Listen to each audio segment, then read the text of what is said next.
Okay, well, we'll go ahead and get started. Rickie Fowler, thanks for joining us for a few minutes prior to the start of the RBC Canadian Open. You're coming off from one Open to the next Open, T5 last week at the British. So you've got to be feeling good as you're heading into the week here. Just a few comments. You played in the Pro-Am today, so a few comments about the course and how you're feeling heading into the week. Yeah, had a really good week last week, and prior to that, played AT&T, was in the final group, so I've had some good golf as of late, and excited to be here this week. Course is in great shape. It's tough. You got to hit it in the fairway. It's gonna be a tough week. I mean, course is, like I said, it's in good shape, but it's a tough one, tough driving course, and you got to hit it in the fairway. So hopefully we're hitting it straight this week. Have you had much history at all here? Have you played here before, or is this your first time? This is my first time to Vancouver. I've played a couple times in Canada, but not on the West Coast. So I've heard a lot of good things about the area, about Vancouver, downtown. Had a chance to walk around a bit, so weather's a little bit better here than it was over in England. So hopefully we can keep it that way and stay dry. Okay, well, we'll take a few questions if you wouldn't mind. Yeah, just using the microphone. You've had a couple of seconds lost in a playoff. Coming off fifth at the British Open, do you feel like you're on the cusp of maybe winning very soon? And how much as a golfer do you think you need that on your resume to get a win? I feel like I've been somewhat on the cusp for a while. We've had some good finishes, runner-ups, like you said. Been playing well as of late. Final group at AT&T and second to last group at the Open Championship. So, been playing well. Obviously, I feel like I can, get it done if I just keep putting myself in contention. You just got to get some putts to drop and get a good Sunday round in, and just really haven't been able to do that yet. So, like I said, the game feels really good. Keep pushing forward, and hopefully that win will be coming soon. Do you think you need to get that first win just to sort of have that behind you and go from there? Well, I definitely think once you get the first one out of the way, I feel like it's going to kind of open the doors to more. I think the second, third, fourth win would be a lot easier than just getting the first one out of the way. So, like I said, the game feels really good. I'm happy with where it's at right now, and looking forward to this week and the rest of the season. Rickie, two questions. What was it about the golf course that stood out the most for you today, playing it, for a second time? I mean, what was it like? For the most part, it's a driving course. You got to drive your ball well to have a chance to hit the small greens. You're not going to hit very many greens unless you have a wedge out of the rough. At least right now you can advance it a bit on some of the holes. Par 5, you'll be all right if you hit it in the rough, but most of the par 4s, you're not going to be able to hit the green if you hit the rough off the tee. So, I think the biggest part of the week is whoever's driving it the best is going to have probably one of the best opportunities to win. Okay, I have to ask this question of the Black Knight, the golf boys. How much fun have you guys had putting those together? I understand there's also another one that's going to be made. Was it tough getting in the character for that? And what are you hearing from the guys? I mean, you've got 2.1 million hits on YouTube. How much fun is that? Just tell me about that. It's been a lot of fun. We just basically brought that together and shot it in a day. So it wasn't a huge process, but we had a lot of fun doing it. Obviously, a good group of guys. And, we're looking to do some more. Obviously, trying to fit schedules together. It's not very easy with 4 PGA Tour pros. So it's a work in progress, but we're moving forward with it, and it's definitely, I think the social media and videos like that, the fans like it for the most part. I know there's probably some people that think it's pretty weird or something like that, but we're having fun, just showing them who we are. We like to have a good time, and we're not just the guys that you see on TV playing golf. We actually have stuff that we do off the golf course. I don't know. I don't know what the plan is. We got plenty of options. We can hit any genre you want, because I don't think we're geared specifically to one.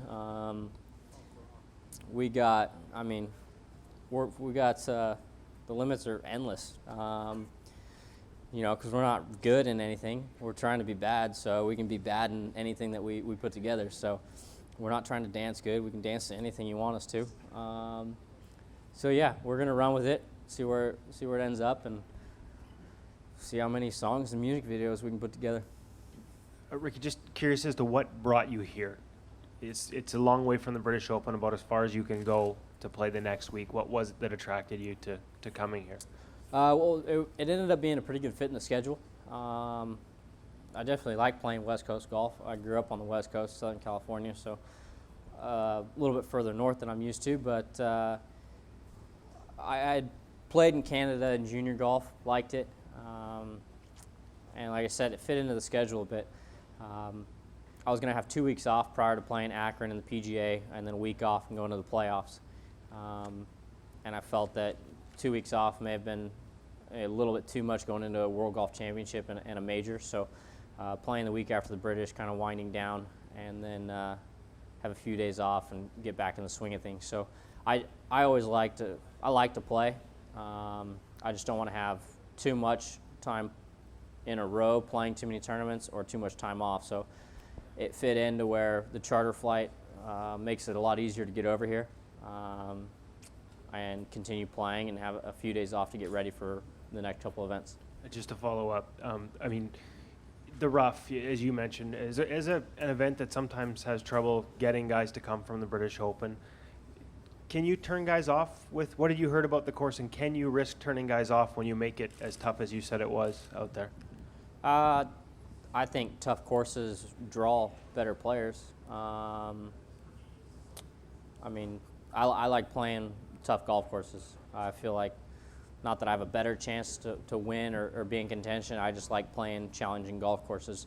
And it is tough to get some guys after a major, especially when you're traveling quite a ways, but the charter definitely helps out with getting guys here.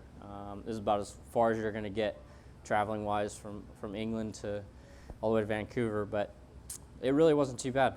We flew over Sunday, got here late Sunday night, and I ended up taking Monday off to kind of relax and try and get adjusted to the time. But as for the course, I've heard a lot of good things from other PGA Tour players.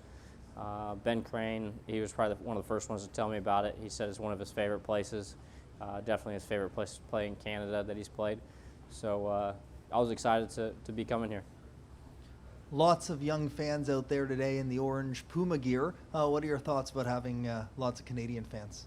I like it. I like having young fans, like having a positive influence on young golfers or people not even interested in golf, just drawn to them to the game or whatnot. But it's always cool to see the little guys out there running around wearing a Puma hat that's a little big for them. Hopefully we can get a lot of fans out here this week and draw a good Canadian crowd. You're surprised you're so popular in Canada? No, it's a good thing. I wouldn't say surprised or not surprised. I enjoy having as many supporters as possible. I like playing in front of crowds, and it's been pretty cool to see the steady progression of more and more fans and followers. Rickie, you came on tour with a lot of hype out of college, and you obviously had a good resume in college. It seems to me that your peers accepted you really quickly, not just guys like Bubba Watson and the younger guys, but also Phil Mickelson and some of the veteran players. Was it easy for you to make really good friendships on tour so quickly, and it surprised you? Because you always hear about the European Tour and how easy it is for them to make good friendships, and they always say it's tougher on the PGA Tour. But you seem to have friends with young guys, old guys, all kinds of guys. Yeah, if they're 15 or 70, it doesn't matter. No, it's been a dream of mine to play on the PGA Tour, and I've watched a lot of guys that are veterans out here today. I've watched them, as I grew up, watched them play, and obviously respect them. And so I don't know if it's the way I act around them that makes it easy for them to accept me or anything like that, but I've never had any problems with any guys. Everyone out here has been great to me. I feel like I fit in great with the guys. So it's pretty cool to actually be out here when I was looking at this as a dream as a kid. to actually be here now and be as close of friends as I am with guys like Phil Mickelson or Steve Stricker or Jim Furyk, guys that I grew up watching. Did the Ryder Cup help foster a lot of that? Because obviously those are Ryder Cup veterans. The Ryder Cup definitely is something that brings you guys together. It's a pretty big bonding week. It's similar to the way things were at the Walker Cup. Guys that I played the Walker Cup with are some of my good friends in the game, and you know, it's definitely a similarity with the Ryder Cup. So just enjoying my time out here, making new friends. Rickie, you're obviously into the style side of things. I wonder if Puma has anything red and white, anything special in the closet this week for you? I'm not I don't think there's any red in the fall line. I've got white. I've got that on today. We'll have some good stuff this week. I'll just be.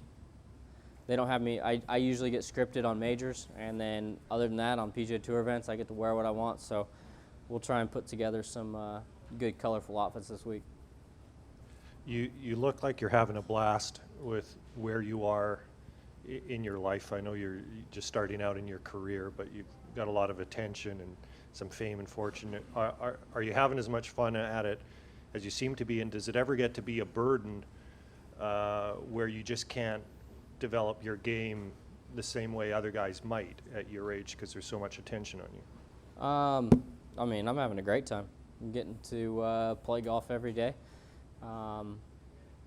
Obviously, there's times where it's tough when you're not playing well or something like that. You kind of have to remind yourself that, you know, I'm getting to live my dream. But no, it's great. I'm having a great time.